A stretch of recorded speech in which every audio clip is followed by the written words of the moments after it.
Halo, kamu lagi dengerin pengalaman membaca buku dari para teman baca yang tersebar di seluruh Indonesia di channel YouTube Resensi Buku.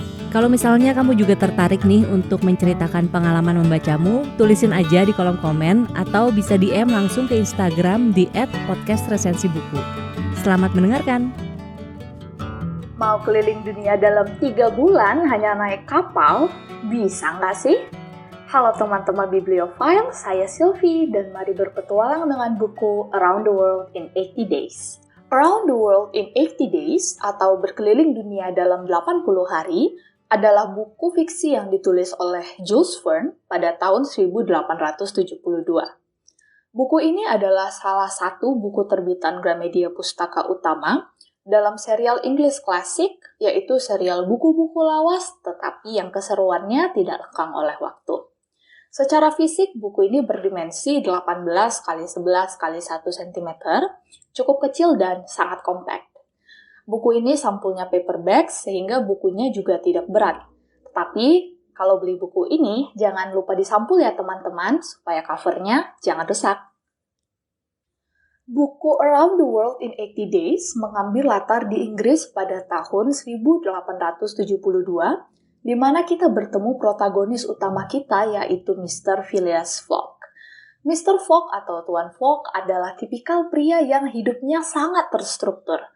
Apabila kalau kita mahasiswa istilahnya adalah kupu-kupu atau kuliah pulang, maka Mr. Fogg adalah kuru-kuru, kulup rumah. Dan berbeda dari Mr. Fogg yang memiliki kepribadian yang kaku dan terstruktur, pembantunya, Passepartout, adalah seorang pria yang sangat ramah dan hobi berpetualang. Suatu hari, ketika Mr. Fogg sedang berada di klubnya, yaitu Klub Reformasi namanya, terbitlah sebuah artikel di surat kabar yang menyebutkan bahwa sekarang, pada tahun 1872, manusia sudah bisa mengelilingi dunia dengan cepat. Dari Inggris ke Mesir, Mesir ke India, India ke Jepang, Jepang ke Amerika, dan Amerika balik ke Inggris lagi, semuanya bisa dijalani dalam 80 hari. Teman-teman Mr. Fogg berpendapat bahwa hal ini mustahil untuk dilakukan. Dan pada zaman ini, belum ada pesawat juga ya teman-teman. Jadi, semua orang masih berpergian dengan kereta api atau kapal, dan perjalanan antar kota saja bisa memakan waktu berhari-hari. Tetapi Mr. Fogg dengan percaya diri berpendapat, bisa kok, pasti bisa dikelilingi dalam 80 hari. Meskipun akan ada kendala di jalan, tetapi 80 hari itu pasti cukup untuk mengelilingi bumi. Tetapi teman-teman Mr. Fogg masih juga tidak percaya, dan akhirnya Mr. Fogg dan teman-temannya taruhan 20.000 pound sterling, yaitu apabila dikonversi sekarang adalah sekitar 1 miliar rupiah, hanya untuk membuktikan apakah 80 hari tersebut cukup untuk mengelilingi dunia atau tidak. Dan segera setelah taruhan diputuskan, Mr. Fogg segera membawa pembantunya Passepartout untuk membuktikan bahwa dunia dapat dikelilingi dalam 80 hari. Permasalahannya, ternyata pada saat yang bersamaan terjadi pencurian besar-besaran di Bank Inggris. Dan karena pada saat itu Mr. Fogg sedang keluar dari Inggris, muncullah spekulasi bahwa sebenarnya pencuri bank itu adalah Mr. Fogg yang berpura-pura berkeliling dunia karena beliau mencoba kabur dari Inggris. Dan akhirnya pada saat perjalanan, Mr. Fogg dan Passepartout dikejar-kejar oleh kepolisian Inggris. Nah, apakah benar Mr. Fogg adalah seorang pencuri bank? Dan apakah dia akan berhasil mengelilingi dunia dalam 80 hari? No spoiler ya, makanya jangan lupa baca buku Around the World in 80 Days. Menurut saya terdapat beberapa keunggulan dari buku ini.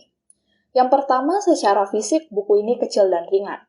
Jadi sangat cocok untuk dibaca saat bepergian atau sambil berkendara di kendaraan umum. Yang kedua, warna kertasnya yang kuning jadi menambah aksen yang tua pada buku ini. Rasanya seperti membaca buku nostalgia, ya meskipun tentu saja saya juga belum lahir pada tahun buku ini dibuat. Yang ketiga, buku ini adalah bukti bahwa buku lama tidak akan ketinggalan zaman. Meskipun buku ini ditulis jauh sebelum kita lahir, Akan tetapi isinya tetap menarik, lucu, mendebarkan, dan rasanya sangat relevan dengan kita. Dan yang terakhir dan yang paling penting, buku ini adalah karya fiksi yang bisa memberikan gambaran mental yang sangat jelas mengenai apa yang terjadi di buku ini. Kita seolah-olah bisa merasakan bagaimana rasanya naik gajah di India, melihat sirkus di Yokohama, dan berdebar-debar melihat pertarungan antara Paspartu dan masyarakat suku Indian di Amerika Serikat. Bagi teman-teman yang sangat suka buku-buku yang bisa membawa kalian masuk ke dalam dunia fiksi di buku tersebut, misalkan seperti buku-buku Haruki Murakami, Roald Dahl, atau Jane Austen, maka buku ini sangat cocok untuk kalian. Akan tetapi tentunya buku ini juga memiliki kekurangan. Yang pertama, buku ini stoknya sangat terbatas. Jadi, besar kemungkinannya teman-teman tidak menemukan stok buku ini di toko Gramedia terdekat. Jadi, apabila teman-teman tertarik dengan buku ini, harus rela keliling-keliling outlet Gramedia. Atau bisa juga beli dari website dan toko Shopee buku Gramedia selama persediaan masih ada. Saya pribadi kemarin sampai kontak customer service penerbit Gramedia untuk bertanya apakah stok buku ini masih ada atau enggak. Dan untungnya pada saat itu masih ada stoknya di toko Shopee penerbit Gramedia. Yang kedua, grammar yang digunakan di buku ini adalah grammar bahasa Inggris lama. Jadi terkadang tata bahasanya lumayan sulit untuk dimengerti dan banyak kosakata yang kurang awam digunakan. Misalkan seperti jostled, palings, diminutive, atau proctor. Jadi buku ini mungkin kurang cocok bagi teman-teman yang kurang fasih berbahasa Inggris. Tetapi, teman-teman boleh aja mencoba membaca buku ini. Dan jangan lupa sedia kamus di samping ya. Yang ketiga, buku ini merupakan literatur fiksi yang tidak fokus kepada pesan moral. Jadi apabila teman-teman lebih suka buku fiksi yang syarat makna, misalkan seperti buku The Alchemist, Midnight Library, atau Who Moved My Cheese, mungkin teman-teman kurang menyukai buku ini. Di lain pihak, apabila teman-teman suka buku yang memberikan pengalaman dunia fiksi, maka teman-teman akan menyukai buku ini.